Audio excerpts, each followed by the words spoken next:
আজকের গল্প আমাদের বাড়ি। লেখা ও পাঠ অমিতাভ রায়। পরিবেশনা রবিবারে ও অবসরে গল্প পাঠ।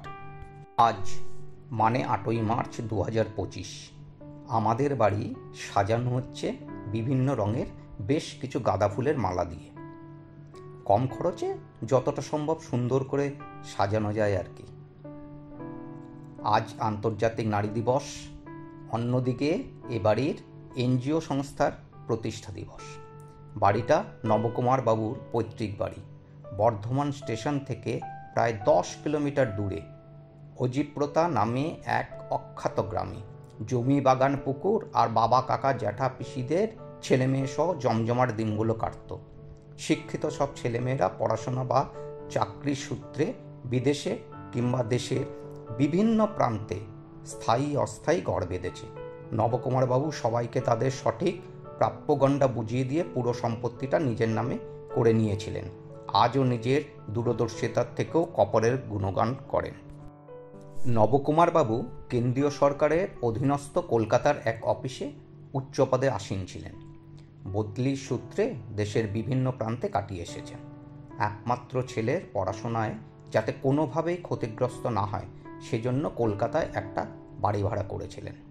নামি স্কুলেই পড়াশোনা করার মতন যোগ্য ছেলে ছিল নবীন।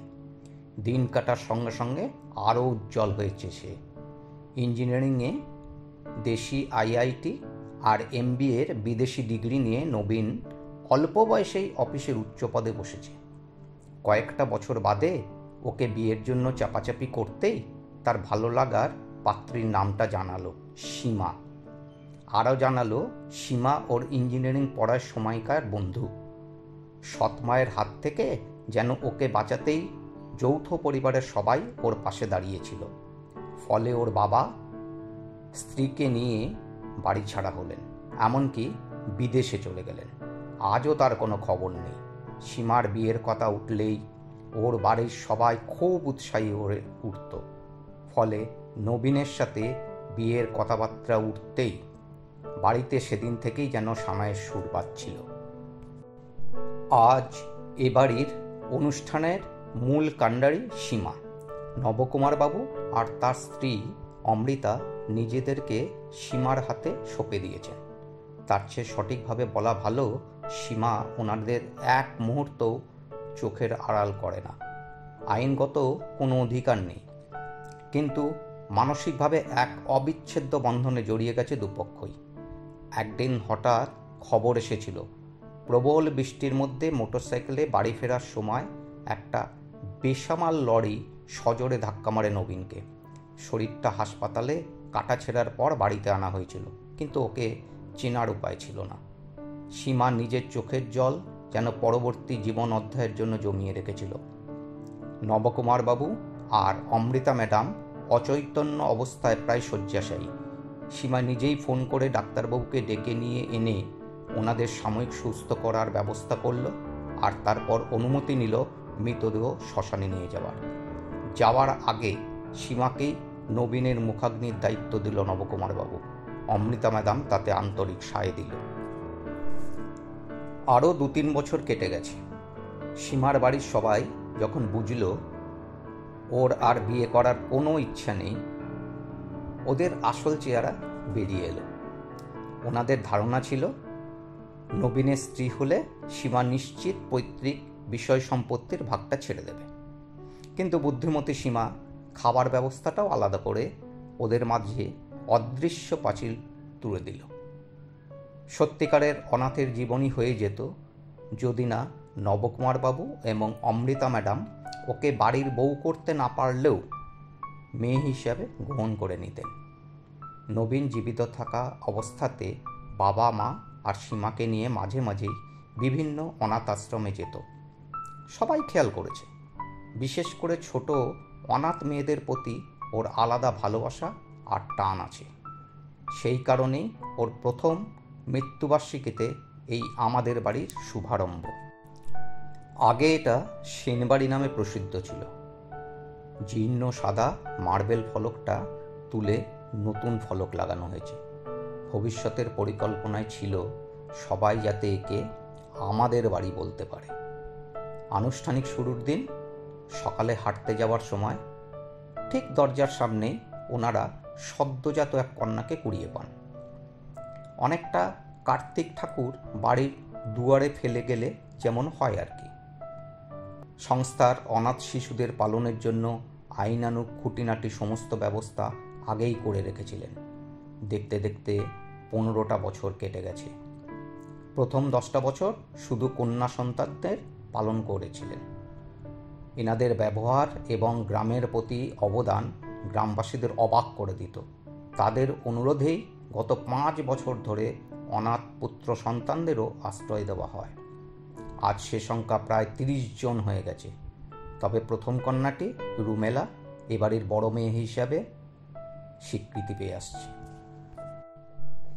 নবকুমার বাবুর সঞ্চয়, পেনশন আর নবীনের সঞ্চয় এবং ইন্স্যুরেন্সের সব টাকা মিলে আয় খুব একটা কম নয়। তার উপর সীমার চাকরিটাও খুব ভালো ছিল। করোনার দৌলতে যতদিন ওয়ার্ক ফ্রম হোম ছিল ততদিন ঠিক ছিল, কিন্তু তারপর ব্যাঙ্গালোরে আর যেতে চাইল না। সবাইকে দেখবে বলে যে নবীনকে কথা দিয়েছিল। আমাদের বাড়ি সংস্থা আজ এক নামকরা এনজিও। এরা অনাথ শিশুদের যেমন প্রতিপালন করে, তেমনি গ্রামে বৃক্ষরোপণ, প্রয়োজনে চাষিদের বীজ সংগ্রহ করে দেওয়া, সেচের কাজের জন্য জমিতে যাতে জলের ব্যবস্থা হয়, বিশেষ প্রয়োজনে রাস্তা মেরামতের ছোটোখাটো কাজ বা জীর্ণ বাড়িগুলোকে বসবাসের উপযোগী করে দেয়। সীমার তৈরি ওয়েবসাইটে এবং সোশ্যাল মিডিয়ার ব্যবহারে অনেকের কাছেই আমাদের বাড়ি বিশেষ পরিচিত। বিদেশ থেকেও মাঝে মাঝেই সাহায্য পায়। এদের একটা অনুষ্ঠান আজকাল বেশ জনপ্রিয় হয়েছে। কেউ নিজের বা পরিবারের আপনজনের জন্ম, বিবাহ, মৃত্যুবার্ষিকীতে নির্দিষ্ট পরিমাণ টাকা বাচ্চাদের খাওয়া আর উপহারের জন্য পাঠাতে পারেন। বাচ্চারা ওই টাকায় কেক কাটে আর উপহার পায়। পরিবর্তে জানায় হাজারো শুভেচ্ছা। আর একটু বেশি টাকা পাঠালে যিনি পাঠান তার নামে সুদৃশ্য রঙিন ব্যানার টাঙানো হয়। পুরো অনুষ্ঠানের ভিডিও করে ওয়েবসাইটে যেমন দেওয়া হয় তেমনি দাতাকেও পাঠানো হয়, যাতে তিনি ইচ্ছুক হলে সোশ্যাল মিডিয়াতে দিতে পারেন।